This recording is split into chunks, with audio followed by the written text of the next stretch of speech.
story is kinda crazy. I still can't believe that this actually happened to me.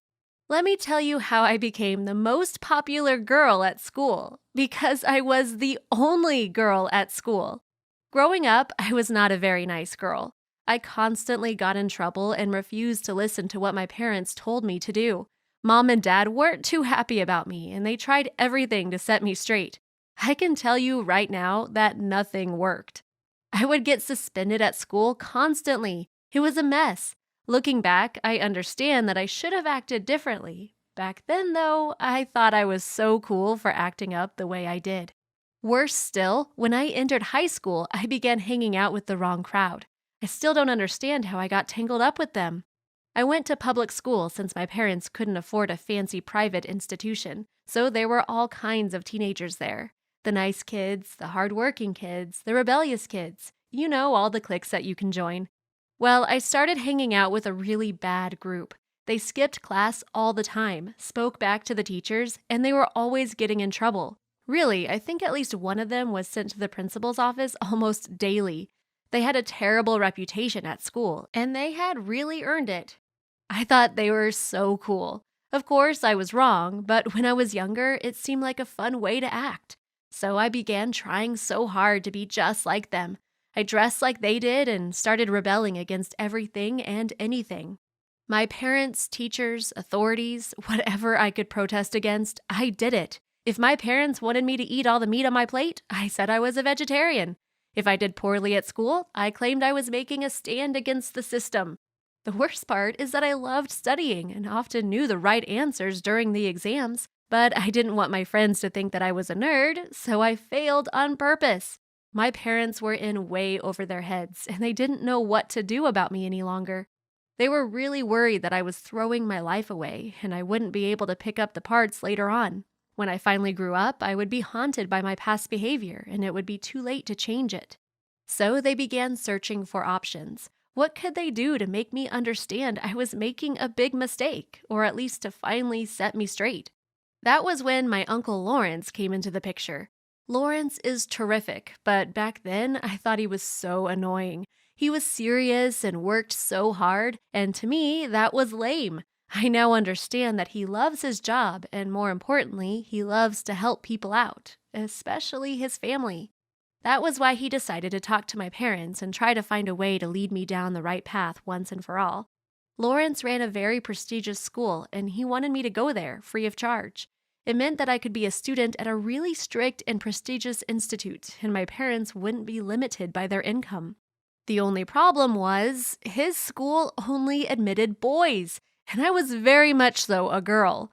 I loved wearing short dresses and kept my hair long, so it was impossible to hide that fact even for a minute. So he decided to find a loophole to allow me to apply. He changed the rules for just a year and allowed girls to be admitted as an exception, but didn't announce it anywhere. So the only ones who knew this happened were my mom and dad. I got a scholarship thanks to my uncle's influence with the school's board of directors, and he even paid for my uniform. Of course, I didn't want to wear it, and I got into a nasty argument with mom and dad about it. They finally got their way, and I left for school with my uniform on. I was super annoyed and ready to rebel that very same day with every teacher who talked to me. Much to my surprise, the school was really nice. The hallways were big and beautiful, and the classrooms were huge. And the size of my locker, it was amazing. Perhaps it wasn't so bad after all, I thought to myself.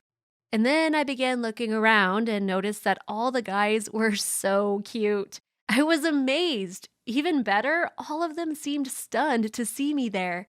I loved the attention and shortened my skirt a bit to highlight my long legs. Of course, that only made them stare at me all the more. I loved every second of it. The moment the lunch break arrived, they all rushed to me and offered to pay for my meal. In fact, as long as I studied there, I never once had to pay for anything I decided to eat or drink. Guys would always buy yummy lunches as well as snacks for me. They would lavish me with attention and wanted so badly for me to pay attention to them. They were really not used to having a girl around so often. Sure, they got to hang out with women when they left school, but for most of their days, they were locked up with other guys. So I was really a novelty, and everyone in my class wanted to date me. Of course, I said yes, often. I was treated like a princess and always pampered by my dates. Guys would try to outdo each other and bought me all kinds of beautiful gifts. I accepted them all graciously and flirted back every single time. The problem was, I liked so many of them. I couldn't make up my mind. So I tried to push my luck and asked the guys who asked me out on dates if they would mind sharing me. Much to my surprise, most of them said yes. The ones who said no, I just dumped. It wasn't a nice thing to do, but I had so many options back then that I didn't really mind if they didn't want to speak with me any longer. After a while, though, even those who weren't sure if they wanted me dating other guys asked me for a second chance. After all, I was the only girl around, and so I had all the winning cards. At first, dating so many guys at the same time was so much fun. I got to go out for dinner every single night. I never paid for anything, and I got lots of gifts. I enjoyed myself and got to be with some incredibly hot boys. The problem was, after a while, I just wanted some time for myself. I wished I could stay in and study or rest a few days a week, but I was so busy with the constant dates I was asked on. Also, I began realizing that some of the guys who had been friends for years were starting to fight and argue constantly.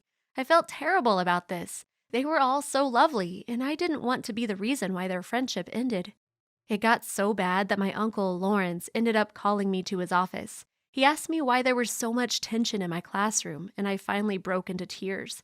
I confessed that I didn't know how to stop the problems I had started and that I was really happy at this school. I didn't want to mess up again as I had in my previous class.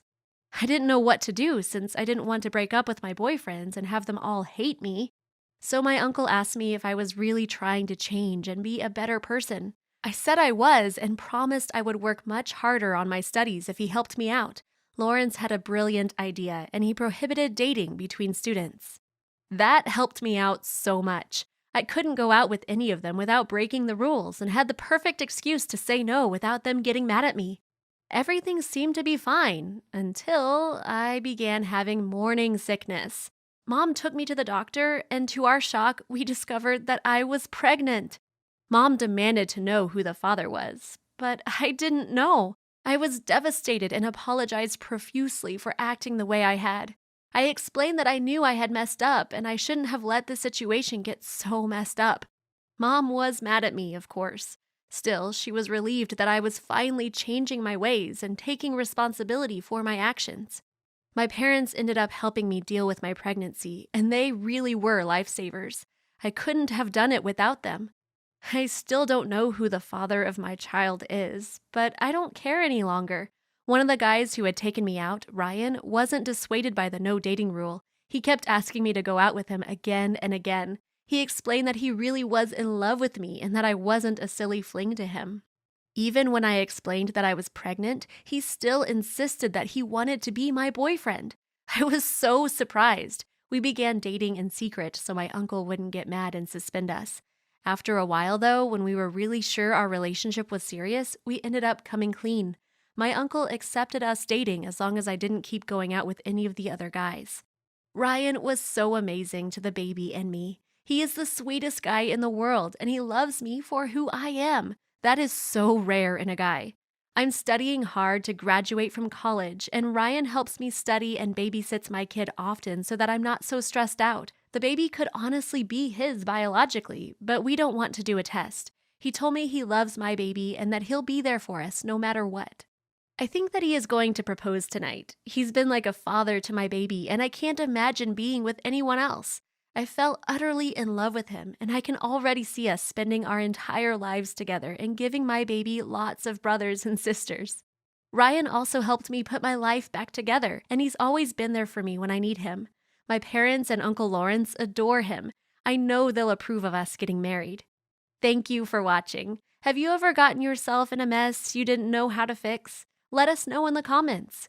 Don't forget to subscribe and check out other videos on the channel. There are a lot of fun stories to pick from.